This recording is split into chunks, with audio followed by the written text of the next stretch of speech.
From its strange plot holes to its over-the-top CGI, here's why Ant-Man and the Wasp didn't do much of anything right.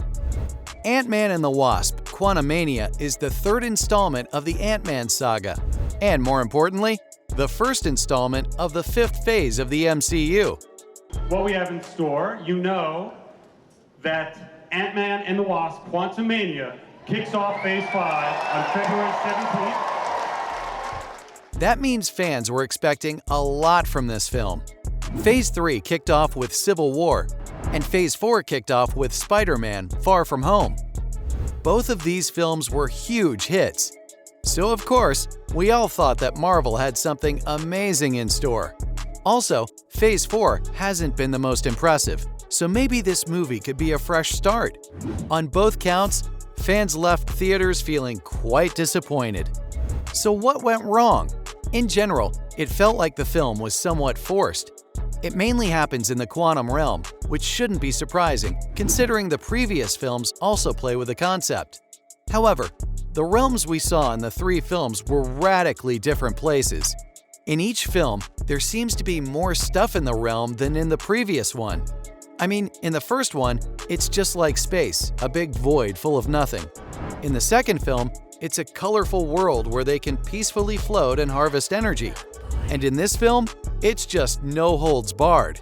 The quantum realms become a really complex sci-fi universe full of different structures and crazy rules. Michelle Pfeiffer's character, Janet Van Dyne, explains that there's many layers to the quantum realm, but this feels like a very vague explanation. I mean, how many layers? Can those layers do whatever they want? Do they just adapt to fit the story at hand? But of course, nobody does vague like Janet, and nearly everyone who saw the film felt the same way. We know Janet was in the quantum realm for a long time, and writer Jeff Loveness even hinted that things got heated with Kang, saying, "I think there's a magic in what is unsaid and what is not explicitly said." But yeah, maybe they had sex, who knows? More importantly, why doesn't Janet just straight up explain everything she knows? One Twitter user wrote, "If Janet had been honest about what happened in the quantum realm, everything they went through in the movie could have been avoided." To be fair, this happens in a lot of films, but it feels like Janet takes it to a whole other level. She waits for ages before she answers any questions, just so that something dramatic can interrupt her. It's not that Pfeiffer isn't amazing, of course she is, but Janet's hands down the most frustrating character in the film. And she's not the only one. Actress Catherine Newton's Cassie Lang feels like a bit too much, way too soon, because of how she's framed in the film. She basically comes out of nowhere as a new actress playing an old role. Now, because of the time that's passed since the second film, this was definitely necessary, but she should have at least received some new superhero treatment. Instead, her suit was waiting for her, and she doesn't even get a name. Her origin's also a bit sloppy. All we know is she's very socially aware, and she got arrested for it. I honestly feel like she deserved a bit more depth. But hey, maybe we'll see it in future installments. And that leads us to one of the drawbacks of these large franchises. As one critic points out, this is a sci-fi B-movie, clearly a transitional film in the MCU, the entry into Phase 5 of the MCU, whatever that means. Strictly on its own terms, Ant-Man and the Wasp Quantamania isn't much. It feels like films often don't have to stand up for themselves anymore. Another critic said, the problem with Quantamania is that it's not a movie, it's a building block. Again, movies like this are just content that only works as a cog in the MCU machine. Albeit impressive cogs worth millions of dollars. But there isn't enough money in the world to make a good film out of a bad story. The entire process begins and ends with the screenplay. However, Marvel's sure to keep trying by creating insane CGI-based films that attempt to impress, but are not necessarily good. In any case, people are torn about the CGI. Some loved it, and others really hated it. One very harsh critic said, "The film is a chaotic, woefully unfunny mess that has forgotten why its hero was such fun. The thrill isn't just gone, it's been buried beneath a swarm of plot contrivances and truly hideous CGI." I don't know if I'd go so far as to say it was hideous, but I definitely agree the CGI was excessive. The whole movie happens in the quantum realm, so filming in the local park wasn't really an option, and the end result doesn't feel very organic. Also, I wonder if all that CGI will age well when we look back in 20 years' time. Another issue is that it kills the essence of Ant-Man. Forget about MCU.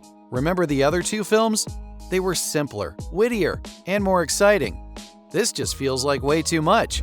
As one critic said, Quantumania is proof, if we still needed it, that bigger isn't always better. And growing to typical Marvel size, it shrinks away the fun. In a way, it feels like Ant-Man 3 committed the mistake of punching above its weight. What should have been a fun film was brought to an enormous size to stun audiences and prepare them for the action to come in Phase 5. Many have argued that the film was rushed into this position and that maybe it should have been one of the final films in Phase 4 instead of the first film in Phase 5.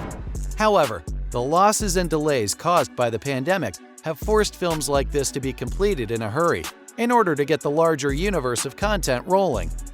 The effect on the film itself is obviously terrible. So, what was the point? It looks like the main idea behind the film is to introduce Marvel's new supervillain, Kang the Conqueror. He's definitely one of the film's strong points. Audiences will be left waiting for Kang's true potential, and he's obviously more capable than we see in the film. Also, it was great to finally see Jonathan Majors in action as the long-awaited villain, and the results were amazing. I can't get enough of this guy. And it wasn't just Majors. The acting in the film was great all around, which is to be expected with such a star-studded cast. Even Bill Murray made a brief appearance, and all the main characters were also good. The dynamics in the Ant family were really fun to watch, not to mention the fight scenes were also pretty epic. And sure, the movie was bad, but at least it wasn't the worst thing that Marvel's come up with. Eternals, Thor: Love and Thunder, and She-Hulk were even more terrible. Epic fails. So the film certainly isn't something to write home about, and it certainly didn't do the Ant-Man saga any favors. But at least it did its job, getting us hyped for the next batch of Marvel movies and introducing us to the new bad guy. Although with a $200 million budget, you'd think they could have done a better job. You can't help but feel that the entire project was rushed. And I know deadlines are important, especially in the film biz, but with that much coin at stake, you'd think they'd have taken more time to prep. So there you have it, Marvel fans. From its strange plot holes to its over-the-top CGI, that's why Ant-Man and the Wasp didn't get much right.